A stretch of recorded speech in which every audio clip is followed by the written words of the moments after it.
We play. We fight. We conquer. Welcome back to the Freak Show. I'm your host, Bumpy McSquigum's Songs of Conquest. Continue right now.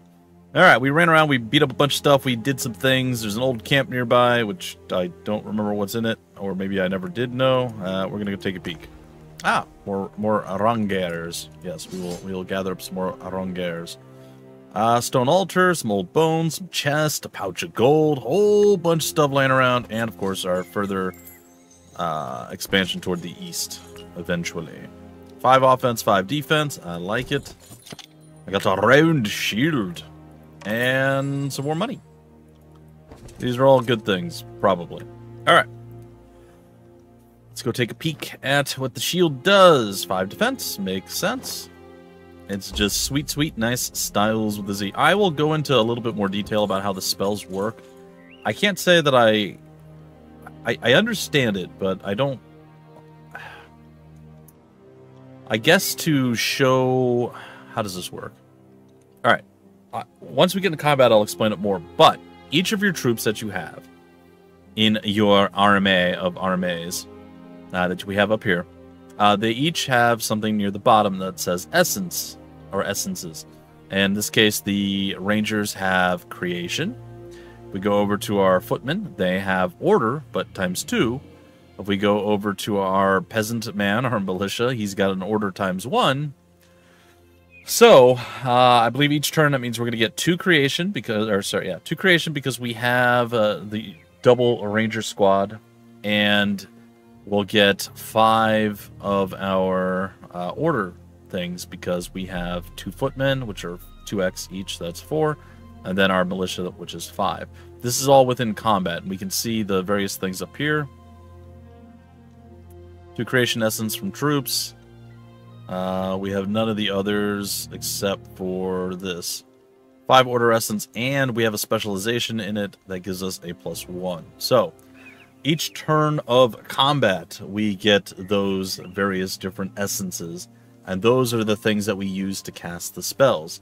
That's why we can cast multiple spells a turn. We can gather those up and build them up from turn to unleash a whole bunch of spells all at once. It's a interesting and different system, but pretty cool. I like that, you know, it's not just follow, you have SP, you learn spell, you do thing. There's a bit more to it, and I appreciate that. Alright, one more creation essence, and it's time to go to the Baryan Mercenaries and see what they got to say. Guarding the road was a large force of mercenaries hailing from the merchant states of Baria. Turn back. The road is open for ore shipments from Flint Hills only. I see you are strangers to these lands, or you would know me as the lawful Baroness Stoutheart. I do not recall a declaration of war from the Barian city-states, therefore you are thieves and trespassers. What other crime shall I add to the list? Attempted murderers. We have committed no crimes. We are honorable mercenaries, here on contract and merely following orders. That is an interesting gray area that I suppose a lot of people don't think about. Mercenaries, historically, and of course through fiction and so on and so forth, often do jobs that are above the law or just something, right, like illegal things. How does it work? Are the mercenaries absolved of all crimes since they're the ones that are technically committing the crimes? Or is it their patron, the one who hires them, that has to actually pay for the crimes that happen? How does that work? Because you are technically hired to do something. I know you are choosing to do that and accepting money to do it. I have to imagine there's probably a little bit of both. I don't know. That's an interesting thing. Like, logically speaking, and you know, nowadays, everybody would just be put in jail. The people that hired them, and of course, you know, all the people doing the horrible things. But I'm curious, back then, how did that work? If you were a known mercenary squadron, and you took a job, and then you were acting on the job and the orders that you have, were you able to do things that you wouldn't normally be able to do? If you killed someone, were you then put in jail for murder? Like, I don't know. It's an interesting thought. A void contract as it is not with me. You have my ore, therefore you are thieves. You will return it. Tell me who hired you, and maybe I will ransom you back to your employers. We are not afraid to fight you, Stoutheart, but be warned. Our contract states that no one wearing Stoutheart colors are to be spared on the field of battle. Of course, if you turn around now, we can avoid this battle. Never. You shall be treated as criminals, and my sword will deliver justice for breaking our laws. See, that's how I feel like it should be. Then, unfortunately, we must battle. You mean you must die? Which is probably what's going to happen. Alright. We want the big archer up top.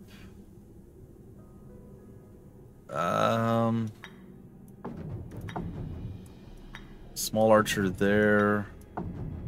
This dude here. Something like that. Technically, this wouldn't be a terrible plan. Let's try that. I will say that I appreciate, again, the differences in... Oh, they're fast boys and girls. The differences in, like, the tactical setup and being able to do that every turn, and there's not a wait command necessarily. There's certain units that have that. While I appreciate all these differences, I will say that I do still prefer the tried and true things that I'm used to, with everybody being able to wait based off initiative order and stuff like that.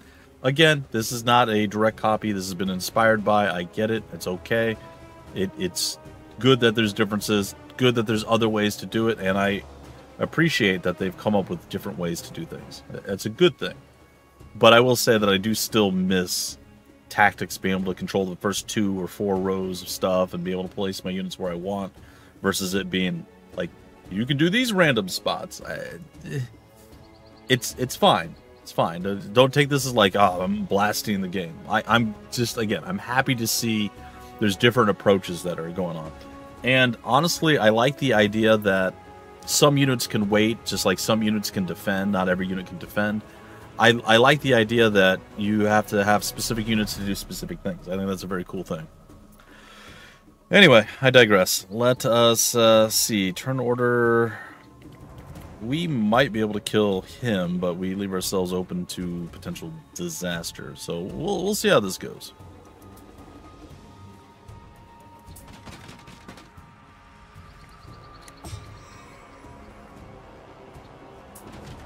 I think I stay here.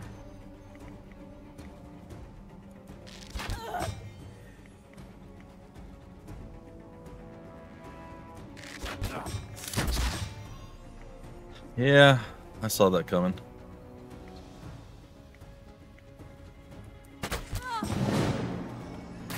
Oh, okay. I'm not gonna lie. That is a surprise. That is very unexpected.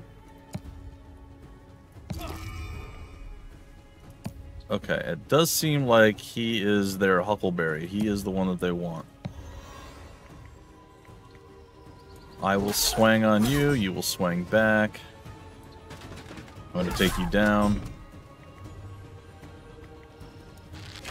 Bit of damage there. Bit more damage there. And I suppose we'll step up here and also swing.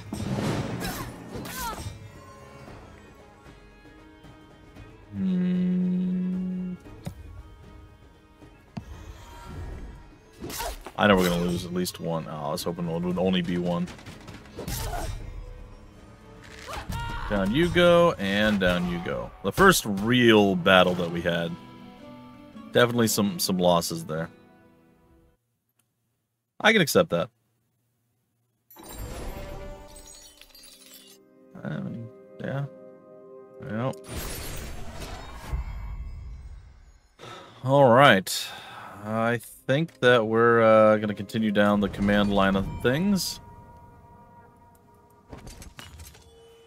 I also think at this stage, it probably makes sense to go back and grab these guys. Maybe it doesn't. Maybe it makes more sense to go forward. What's this? Oh, reach the maximum amount of experiences. Right. Oh, okay. So she will no longer level up. She's maxed and capped out at 5. Alright.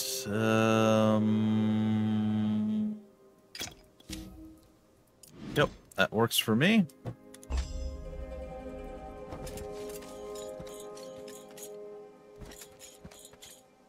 Okay, what do we see here? Cecilia's troops searched through the smoking remains of Hope's Glade, looking for survivors. The townsfolk had clearly put up a fight, and for that, they had suffered. From the rubble, they heard a moan. They uncovered a gravely injured militiaman. Lady Stoutheart, we held as long as we could. We had to retreat. They were too strong. Who did this? Barians? A troop of Barian mercenaries marched on towards Barkspur. But it were the knights that attacked us, men of Arleon, setting fire to our homes, taking no surrender. All we could do was flee to the hills north of here. The wounded man tried to speak, then fell limp. His eyes glazed over as the last sliver of strength left his body. His essence is in the wind, but Stoutheart still stands. Come, there are survivors here yet. Let us search the hills before we journey south to Barkspur. It's time to put an end to this. Alright, we be out of movement.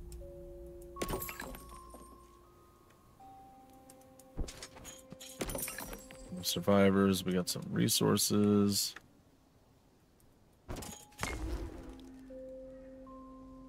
Don't I have gloves already? I do not. Alright. Well, your gloves shall help us on this day.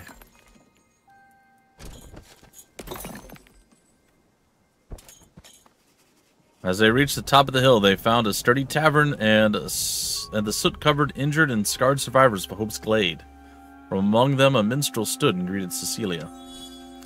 Hail, doth my eyes deceive me, the Baroness of Stoutheart, to grant reprieve. If you mean to avenge these foul knights, then we brave souls would join your fight. And with your aid, Stoutheart will stand, returning peace and order to the land. I don't know why she rhymed that, but it's cool. Alright, so we get the minstrels? Yes? No? Maybe? Yeah, alright. Gimme.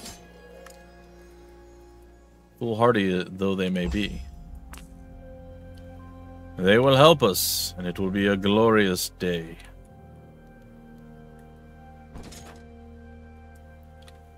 Okay, over to the burnt building, which is not going to go well. No survivors. More burnt buildings. They did quite the number on our people here.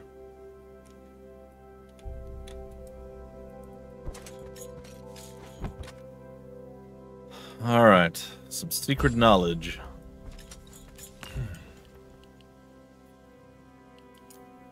Order Magic 1, sure. Let's go claim this. All sorts of essence. Very nice. There's a lumber camp that, unfortunately, we can't quite reach. Speaking of not quite reaching and problems and stuff and junk, did I miss an opportunity to go over here? Because there's definitely some stuff on the outskirts here that we missed. I was hoping that we'd like loop back into it or something, but I feel like maybe I missed an opportunity of exploring over here and finding like a way through. Because clearly we can't jump up here. My assumption is we'd go through this and we'd find our way through, but well, and then there's more stuff down here, right? Well, maybe it's a secret that we'll come to later on down the line, or maybe not at all. I don't know, we'll see.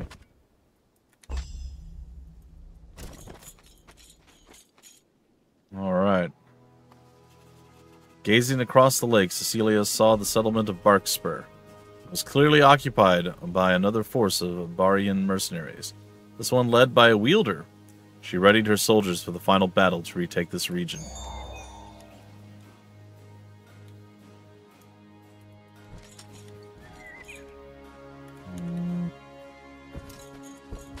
kind of want to go elsewhere, but Namander Breeze. Oh, they're just gonna come meet me. Oh, we're being attacked. Okay, a coterie of pipers, some musketeers, some dreths, some pikeneers, and veteran pikeneers. Oh, okay. This does not bode well. Well, it's quite the treasure you have in that. Oh, sorry. All right. Yeah. I don't know. We'll figure it out. Something like that. Let's see what we got. Let us see what we got.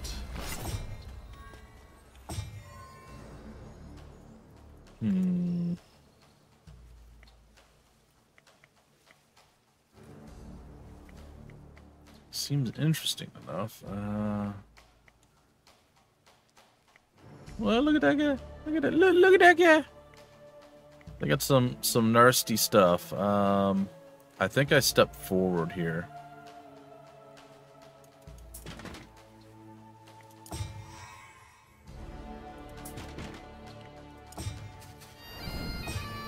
The Jig of Jugs. That sounds questionable. Oh. Oh my god. Guy had no qualms about running me down.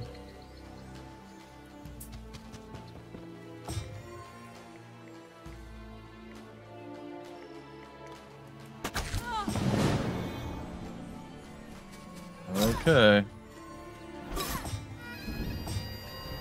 I'll try to hold the line. What is this? Fury. Nope. Miss. Target friendly troop becomes unattackable. To the end of round. Enemy troop gets that. We can buff all of our people with that one.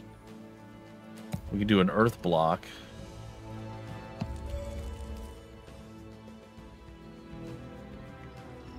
I think we just step forward and we swing. Makes sense. That made sense at the time. It still makes sense to this day. Alright. I moved too far with this guy last time, so that's on me. Gonna get that out on you. And move over here to provide some assistance. Oh, they rallied as well. That is an interessante thing. Alright. We'll swang on them. Destroy essence. Interesting. Explosive fungi. What else we got? Swap. Okay, so I said I would explain. I kind of did, but this is not all of the spells that we have. If we go here, we can actually see all of the spells that we have available. So some of these are tier 2 spells, some are tier 3, and we're going to be able to continue to get more and more things. Deal 10 damage to target troop. I think I'm going to do that to you. Alright, for us, we definitely shoot that guy. We take you down. We're going to swang with our boys. And unfortunately, that's all we got. That's okay.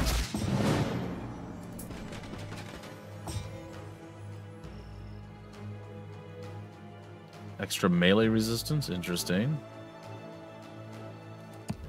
All of our troops are just cooler people now, huh? Eh? All of our troops immediately got cooler because of that. Can I do another one? That's all friendly troops. Can I do the single one? Here we go. Look at this. Yeah, that's what I'm talking about. There we go. A little double blood boil action going on. Very nice. Alright, sweet. We lost a total of 20. They lost everything. After the battle, a beaten Namander Breeze is brought before Cecilia. Wielder, we appeal to your honor and beg that we may negotiate a surrender. I am Commander Breeze of the Quartz Battalion, and a stranger to these parts. I concede the field, and will withdraw my forces.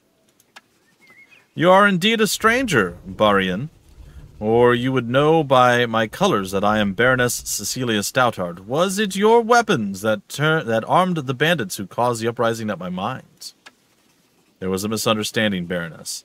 We were led to believe by our employer that they had a lawful claim on these lands. When we realized our betrayal, we had signed the contract. We had already signed the contract? I think should be how that's written, but it's okay. By the mercenary code, we could not withdraw our services. Reveal to me your employer and their plans. If I am satisfied with your answer, I will spare you. But every Barian of your company must leave my lands immediately. It was Lady Hammond that hired us. The Topaz Battalion is sent to recover Ashbourne. We are grateful for your mercy, Lady Stoutheart. May this deal bring good fortune to each party. The information is adequate. I will spare your life and instead send you to the prison in Castle Everkeep. There you may contemplate that honor might be worth more than gold. Corporal, this is your chance to redeem yourself for your error in Tenderwild. Take 2 squads and transport Captain Commander Breeze to Everkeep until we can arrange for his ransom. You can depend on me, Lady Stoutheart. Alright. Liberate Barkspur. Sweet. Game saved. What? Victory! With Barkspur restored to Stoutheart rule of law, Cecilia gathered her troops once more and set out to pursue the Topaz Battalion and prevent the occupation of Ashbourne.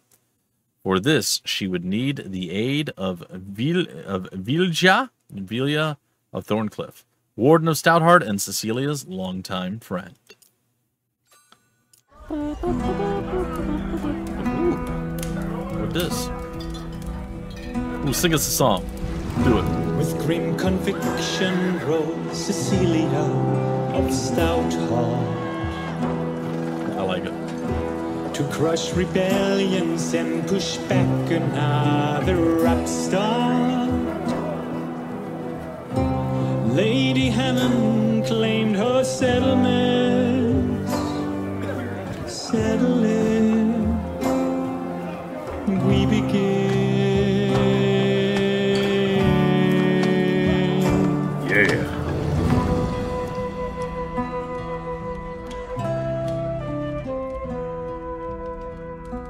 Aw, I wanted more. I wanted like a full-on snow in summer. Blood, no, ice in my veins. No, anyway, it's fine. You know, Bard's Tale trilogy. Or, Bard's Tale 4, excuse me. Alright, the Song of Stoutheart. With the tragedy at Hope's Glade fresh in her mind, Cecilia Stoutheart sets off in swift pursuit of the Barian mercenaries hired by Lady Hammond. She must get to Ashbourne and defend her holdings. There were likely many people in the region still loyal to the Hammond family, so she would need more forces before facing the Barian mercenaries. She would call on her old friend, Vilja of Thorncliffe. Vilja never backed down from a fight. Indubitably. The responsibility of rule.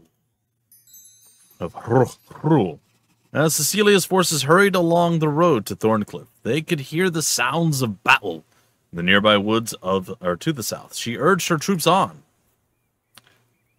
Alright, she can't die. We know what's going down. Alright, folks, that's going to do it for this particular episode. In the next episode, we will begin episode 2 or mission 2 or what have you with Cecilia Stoutheart and all the crazy things that are going on. I'm looking forward to it. Very cool stuff. Can't wait to play more. Hopefully you guys are enjoying and or getting to play the game yourselves. Let me know your experiences so far. Anyway, till the very next episode, I've been your host, Bumpy McSquigums. Thank you so much for stopping by the Freak Show. We play, we fight, we conquer.